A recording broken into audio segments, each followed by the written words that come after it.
Shalom, sahabat terkasih pencinta Bible Study Online CK7, serta juga kelompok gemar baca Alkitab yang setia mengikuti pelajaran ini dari Senin sampai hari Jumat. Kami berdoa biarlah kiranya hari demi hari hikmat Allah lewat firman Tuhan ini akan menolong setiap saudara sekalian menjadi serupa dengan Kristus Yesus. Dan kita terus memancar, bersinar, menjadi berkat kepada sesama kita. Hari ini, bila saudara juga sudah diberkati, saya mau mengajak kita semua untuk menginformasikan acara ini kepada teman-teman yang lain, saudara-saudara yang lain. Ajak mereka untuk kita bisa belajar bersama-sama. Dan hari ini di Amsal 24, yang merupakan kumpulan Amsal Salomo bagian yang ke-15, kita akan belajar tentang bagaimana memperoleh kekuatan dalam kesukaran atau tekanan. Jadi saya beri judul pembelajaran hari ini, kekuatan dalam kesukaran, strength in distress atau di dalam adversity.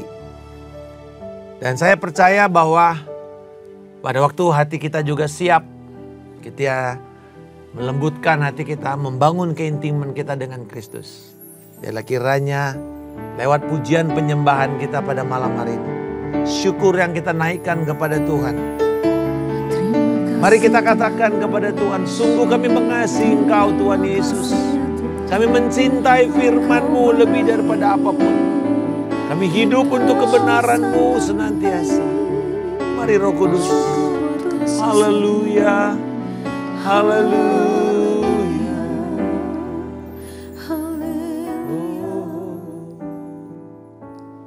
Aku mengasihi Engkau Yesus dengan segenap hatiku. Aku mengasihi Engkau Yesus dengan segenap jiwaku. Aku mengasihi Engkau Yesus dengan segenap hatiku.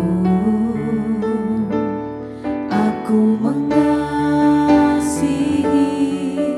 Engkau Yesus dengan segenap jiwaku. Ku renungkan firman-Mu siang dan malam. Ku pegang perintah-Mu dan ku lakukan. Engkau tahu ya Tuhan, tujuan hidupku hanyalah untuk menyenangkan hati-Mu.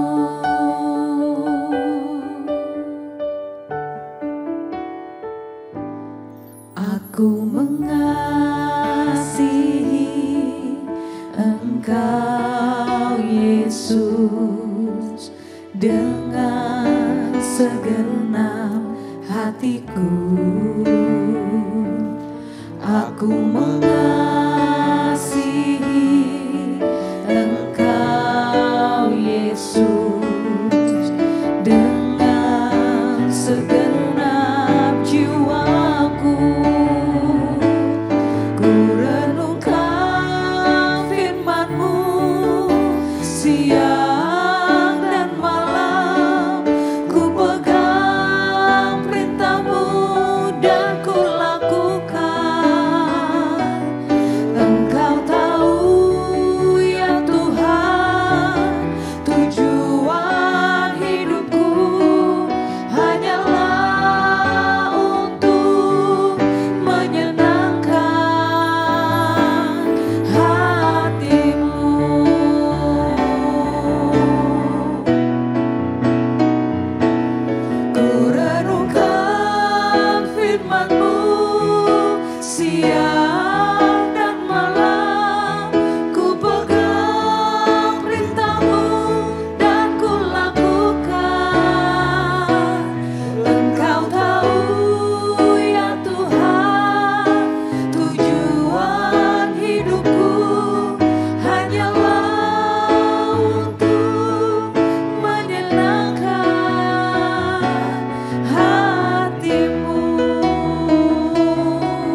Kerinduan kami yang terbesar, berjalan bersama dengan Tuhan, berkenan menikmati persekutuan kami, menikmati penyembahan kami, melihat Engkau sungguh tersenyum dan bersuka cita atas hidup kami Tuhan. Terima kasih untuk firman Roh Kudus mencerahkan hati dan pikiran kami, memahami firman-Mu ini dan kami berjalan di atasnya. Nama-Mu dipermuliakan dalam nama Yesus. Haleluya. Amin. Saudara-saudara sekalian, di dalam Amsal pasal yang ke-24 ini, ayat 3 dan 12 mengajarkan bahwa perkataan-perkataan hikmat itu harus kita pegang teguh. Dan ketika kita berpegang teguh kepada hikmat Allah, itu akan memberikan kepada kita dua hal. Satu, kekuatan dalam melewati persoalan atau konflik atau kesukaran. Yang kedua, strategi. Jadi ketika kita mengalami sebuah persoalan, konflik atau kesukaran, tantangan, diperlukan dua hal.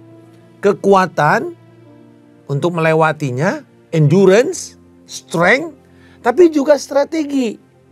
Bagaimana caranya kita bisa sampai ke sana? Di dalam ayat 3 dan 4, dengan hikmat rumah didirikan dan ditegakkan dengan pengertian, dengan pengetahuan kamar-kamar diisi dengan bermacam-macam harta benda yang berharga dan menarik. Ayat 3 dan 4 ini mengajarkan bahwa kekayaan, kelimpahan itu harus dikumpulkan lewat jalan yang benar, yaitu apa? Hikmat. Bukan dengan cara menindas, merampok, atau dengan rencana jahat. Ini dikontraskan dengan ayat 1 dan 2. Jangan iri kepada orang jahat, jangan ingin bergaul dengan mereka. Karena hati mereka memikirkan penindasan dan bibir mereka merencanakan atau membicarakan rencana jahat. Ada di sini nanti kita akan belajar larangan untuk tidak bergaul dengan orang-orang fasik. Jangan ingin bergaul. Jadi ada larangan-larangan tentang bagaimana menjauhi, bagaimana tidak bergaul. Kita bukan berkata bahwa tidak boleh mengenal mereka atau misalnya kita dalam bisnis kan kita pasti kenal, tahu, mungkin kita juga bersosialisasi. Tetapi jangan kita mengidentifikasi diri kita dengan mereka. Kalau istilah di dalam Mazmur 1, jangan duduk dan jangan berdiri, jangan duduk di kalangan orang-orang seperti ini. Karena ini akan membawa kita kepada nasib kita nanti akhirnya, kepada destiny kita. Ada yang mengatakan begini, 5 tahun dari sekarang, Anda menjadi seseorang itu tergantung dari dua hal. Apa yang Anda baca atau Anda hidupi, Anda masukkan ke dalam pikiran Anda. Yang kedua, dengan siapa Anda bergaul. Jadi ternyata kalau kita bergaul dengan orang fasik, kita akan binasa. Lalu dikatakan di sini, hidup kita ini kan seperti membangun rumah. Nah, rumah hidup kita ini harus dibangun, harus didirikan atau ditegakkan, harus diisi dengan perangkat hikmat, pengertian, dan pengetahuan. Jadi ini kaki 3 tungku. Ya, kaki 3. Kaki 3.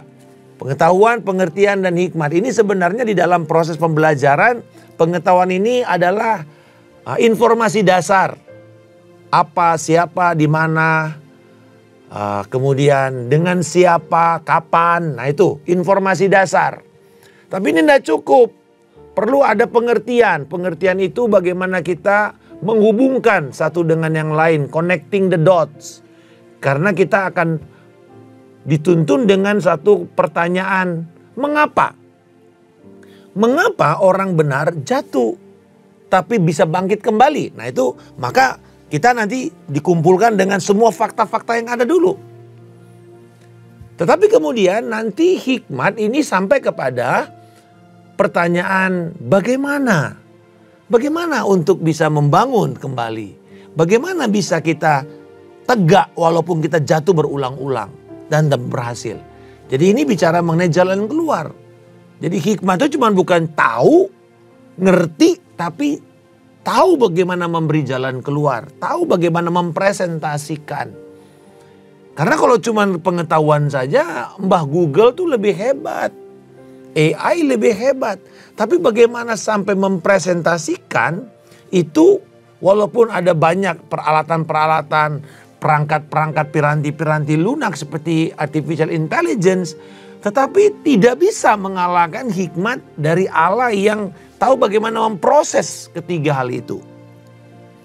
Inilah yang kekal dan abadi. Bahkan Yesus menggambarkan ini di dalam proses orang membangun rumah kan. Itu rumah yang dibangun di atas batu karang dan rumah yang dibangun di atas pasir. Dan dikatakan mereka yang mendengar dan melakukan firman Tuhan itu. Dua-duanya mengalami kesukaran, yaitu angin, badai, banjir. Tetapi yang satu hancur binasa, yang satu tegak berdiri. Lalu dalam ayat 5 dan 6, hikmat itu memperlengkapi orang benar dengan dua hal tadi. Kekuatan, strength, dan strategi atau siasat. Di dalam istilah Alkitab ini dikatakan siasat. Jadi sebagaimana dalam peperangan, ada dua hal yang menentukan sebuah kemenangan dalam sebuah pertempuran. Yang pertama, kekuatan tentara atau peralatan perang dari pasukan itu. Jadi apa kekuatannya, berapa banyak kekuatannya. Dan Yesus mengatakan kalau kamu berperang, kamu mesti hitung. Duduk dan hitung. Kalau ternyata kekuatan kamu itu outnumbered, lebih banyak kekuatan musuh, mungkin kamu perlu memiliki langkah kedua, yaitu apa? Strategi dan siasat. Apakah siasatnya menunda pertempuran lalu berdamai, atau kita membicarakan, membuat negosiasi, atau kita memikirkan bagaimana caranya mengalahkan musuh yang besar. Ada sebuah perang yang buat banyak orang ini outnumbered. Ya, di Alkitab banyak. Yosafat contohnya, atau Gideon, itu banyak perang-perang yang jumlah mereka kalah dengan jumlah musuhnya. Ya, Abraham dengan Kedorlaomer, jumlahnya outnumbered. Tapi ada strategi. Nah, di dalam perang yang nyata pun sama. Ya. Jadi kekuatannya itu bukan cuma kepada peralatan dan tentaranya, tetapi juga strategi. Ada orang, pasukan yang hebat, besar, tapi kalah karena strateginya tidak kuat. Seperti contoh, Amerika kalah di dalam perang Vietnam, padahal peralatan mereka jauh lebih canggih daripada peralatan Vietcong. Tetapi strategi perang Vietcong, yaitu yang dikenal sebagai strategi perang gerilya, hutan, itu tidak pernah dipikirkan oleh orang Amerika, sehingga mereka kejebak dengan perangkap-perangkap yang mematikan. Apalagi yang namanya lubang tikus, tunnel rat itu ya, terowongan-terowongan di mana orang tuh bisa tinggal di sana. Dan sekarang kita lihat seperti contohnya Israel harus kerja keras menghancurkan seperti yang ditiru oleh Hamas itu terhadap Vietcong. Mereka membangun tunnel, bahkan bertingkat-tingkat ke bawah. Ini contoh strategi itu menentukan sebuah kemenangan. Nah, dikatakan di sini bahwa dalam ayat 5, hikmat itu adalah kekuatan, nasihat hikmat adalah siasat tempur yang menentukan kemenangan. Jadi kalau hikmat itu menghasilkan kekuatan dan strategi, ayat yang ke-7 dan 9. Kebalikannya, kebebalan menghasilkan dosa dan cemooh atau kejijian dari manusia lainnya atau dari masyarakat. Tindakan jahat manusia hanya akan menimbulkan cemooh, menghasilkan cemooh bagi masyarakat. Jadi kesimpulan yang pertama yang kita bisa dapatkan, hikmat adalah kekuatan dari Allah menghadapi kesukaran. Dan tema ini bergema terus. Kembali dalam ayat 10. Jika engkau patah semangat, pada masa kesesakan. Betapa kecilnya kekuatanmu. Atau kecillah kekuatanmu. Berarti hati yang kecut akan melemahkan kekuatan kita dalam menghadapi masa-masa sukar. Untuk itu Yesus berkata, jangan takut. Firman Tuhan selalu mengingatkan, kuatkan dan teguhkan hatimu. Kepada Yosua, Tuhan mengatakan, kuatkan dan teguhkan hatimu. Berulang-ulang. Sampai 3 kali. Kuatkan dan teguhkan hatimu. Kuatkan dan teguhkan hatimu. Artinya jangan kecut, jangan gentar, jangan tawar hati. Don't be discouraged. Karena seringkali kalau kita melihat tantangan seperti Yeriko yang begitu berkubu kotanya. Ciut juga orang Israel sepertinya. Tetapi Tuhan memberikan apa? Bukan cuma kekuatan. Kekuatannya datang dari Allah. Tapi strategi itu loh. Memutar 1 kali sehari sampai 7 kali dan meniupkan sangkakala. Strategi yang kelihatannya bodoh. Tetapi di dalam Tuhan, siasat-siasat yang dari Tuhan itu adalah siasat yang membawa kepada kemenangan. Nah, selain dari itu, kita melihat bahwa petuah tentang hikmat atau Amsal-Amsal ini memberikan kepada kita penghiburan bagaimana menghadapi atau jalan keluar terhadap kesesakan dan kesukaran. Ayat 13 sampai 22 merupakan nasihat yang melarang orang benar untuk terlibat. Seperti tadi dalam ayat yang pertama. Untuk tidak bergaul dengan orang-orang fasik. Ada 4 larangan yang diberikan.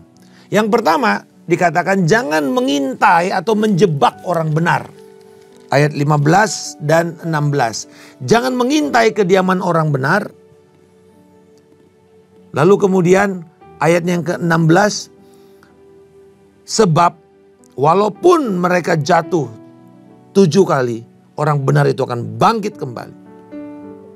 Tetapi orang fasik akan roboh dalam bencana. Dikatakan jangan mengintai, jangan menjebak hidup orang benar. Seringkali kan yang terjadi kalau kita dalam persaingan bisnis, persaingan politik, selalu ada yang namanya jebakan-jebakan itu. Perangkap-perangkap. Apakah itu nanti perangkapnya lewat perempuan, lewat fasilitas, lewat mungkin tipuan-tipuan yang lain. Seperti kalau dalam perang itu ada jebakan-jebakan seperti ranjau, seperti jebakan perangkap yang di hutan itu yang menghancurkan. Nah, saudara-saudara, ada 4 larangan. Yang pertama dikatakan tadi, jangan mengintai atau menjebak.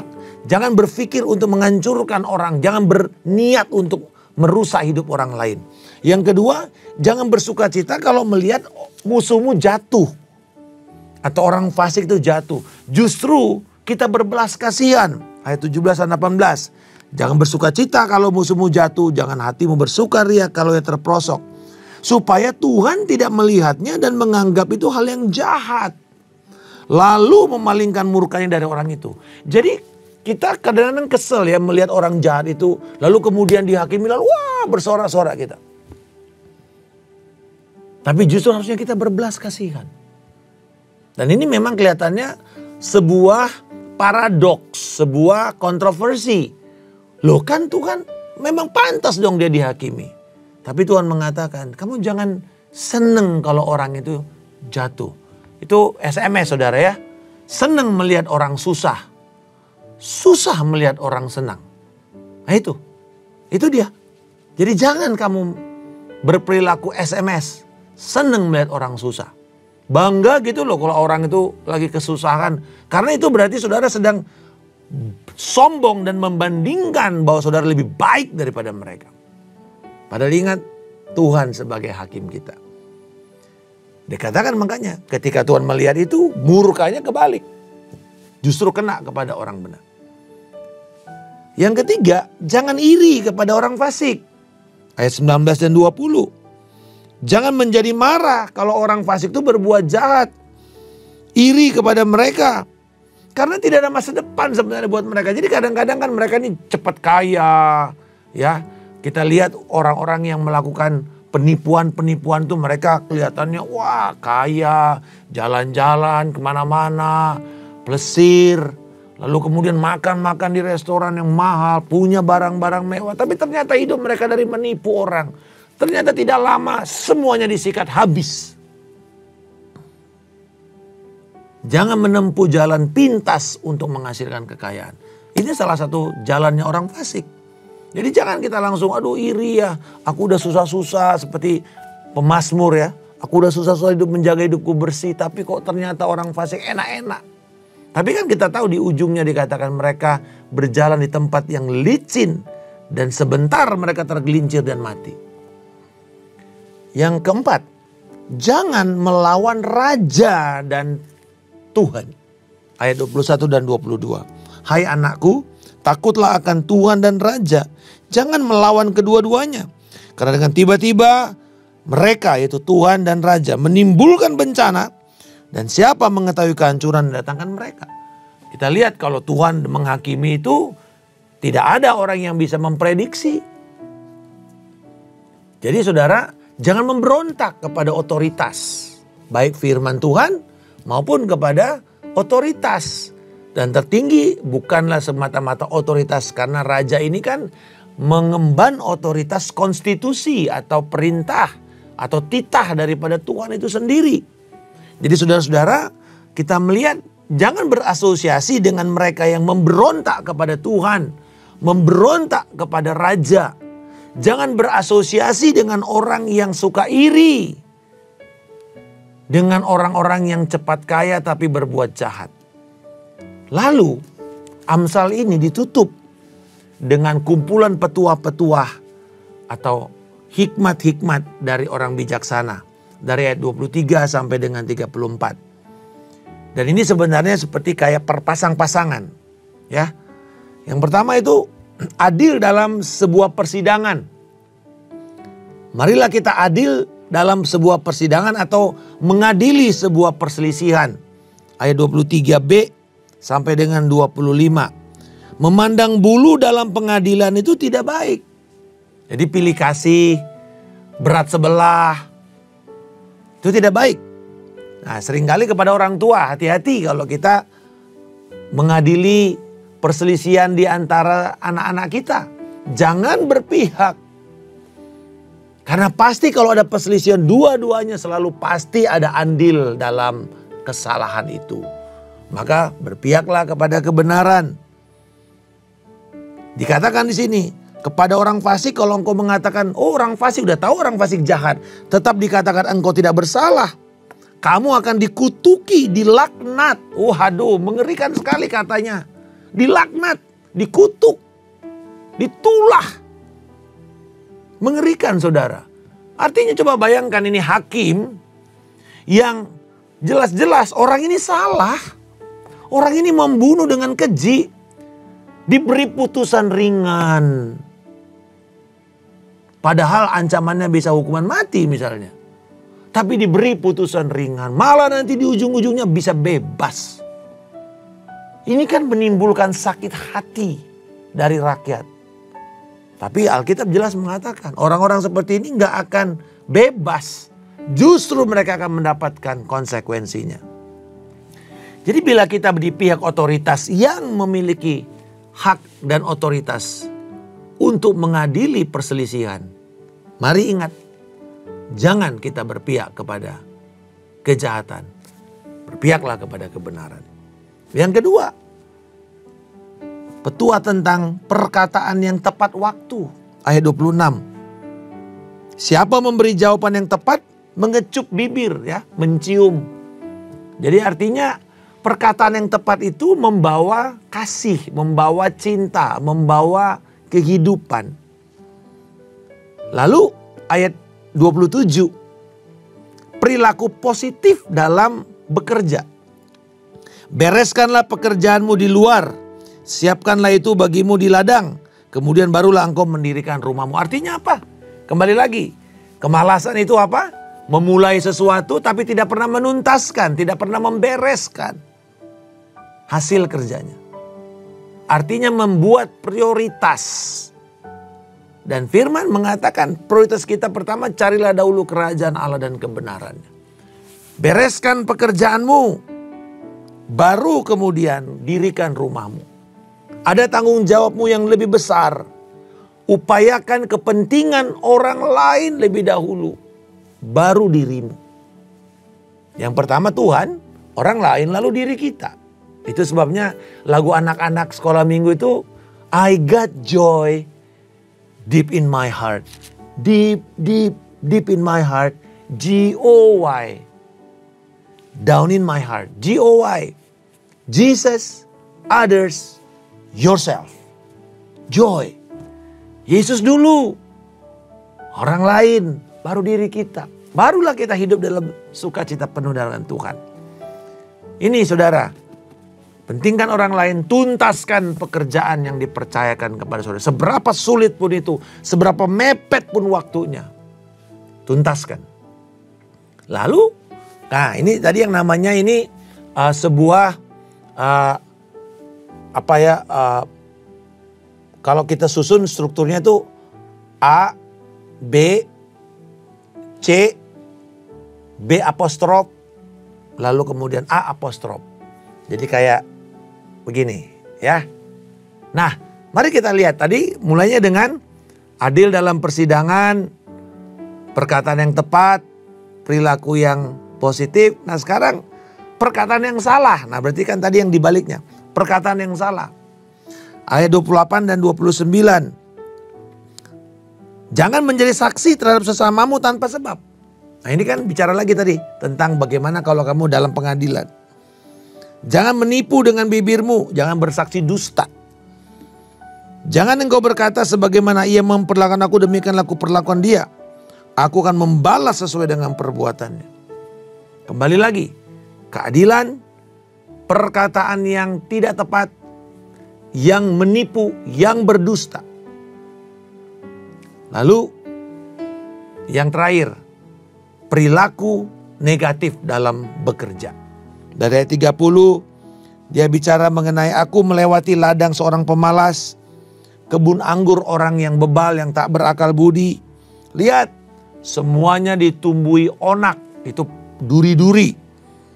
Tanahnya tertutup dengan semak duri.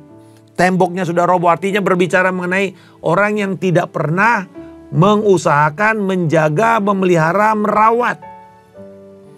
Pekerjaannya tidak pernah tuntas. Tidak pernah dipelihara dengan baik. Aku memandang dan memperhatikannya dan menarik satu pelajaran. Apa itu pelajarannya? Sebentar-sebentar tidur, sebentar-sebentar ngantuk, sebentar-sebentar melipat tangan untuk tetap berbaling, tidur terus. Maka kemiskinan datang kepadamu seperti penyerbu dan kekurangan seperti orang yang bersenjata. Kembali lagi ini berbicara mengenai kemalasan. Ini diulang lagi sepertinya dalam Amsal pasal yang ke-6. Orang malas itu seperti engsel kan? Golek kiri, golek kanan, bangun sebentar, tidur sebentar lagi, bangun sebentar lagi, tidur sebentar lagi. Berbaring. Miskin yang akan menyerang kamu. Dan menyerang seperti tentara, artinya ini bertubi-tubi akan datang. Dan akan hancur dengan hebatnya. Kembali lagi, kita berbicara mengenai hidup di dunia ini. Ini berlaku saudara secara universal. Tapi saya percaya bahwa orang-orang benar ketika melakukan ini, kita justru orang Kristen itu jangan semakin malas karena ada anugerah. Jangan pernah sia-siakan anugerah. Itu sebuah kejijian di mata Tuhan. Paulus berkata, oleh anugerah Tuhan ini, aku bekerja lebih keras daripada rasul-rasul yang lain. Lebih excellent daripada rasul-rasul yang lain. Apakah dia berusaha untuk menyombongkan dirinya menjadi yang terbaik? Bukan.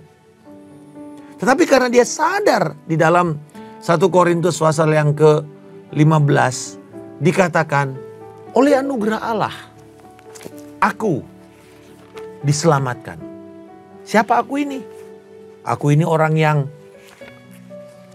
menganiaya jemaat, orang yang paling terakhir mendapatkan pernyataan Tuhan, Tapi kemudian Tuhan mengatakan bahwa kamu dipanggil sebagai rasul. Nah saudara, coba kita lihat 1 Korintus pasal yang ke-15. Dimulai dari ayat 9. Dia katakan, sebab akulah yang paling hina dari semua rasul, bahkan tidak layak disebut rasul. Karena aku ini menganiaya jemaat. Namun, tetapi, karena anugerah Allah, aku adalah sebagaimana aku ada sekarang. Jadi panggilannya, pilihannya itu karena kasih karunia Tuhan. Jadi kasih karunia Tuhan, saving grace, menyelamatkan. Tapi juga anugerah Allah itu memberikan kepada kita kemampuan, working grace. Jadi ada saving grace, ada working grace. Nah, Paulus mengkombinasikan dua hal ini. Satu, aku diselamatkan oleh karena kasih karunia Tuhan. Aku dipilih menjadi rasul. Tetapi kemudian juga dikatakan begini, dan anugerah yang diberikan kepadaku tidak sia-sia. Tidak kosong, tidak menjadi sesuatu yang tak bermanfaat sama sekali. Wow, berarti ada kemungkinan orang benar itu menyia-nyiakan kasih karunia Tuhan. Menjadi malas, tidak giat. Saya kadang-kadang mendengar, kok orang-orang di gereja, staf-staf di gereja, orang-orang yang bekerja di gereja, kok produktivitasnya, semangat kerjanya, kok lebih rendah daripada orang yang di dunia.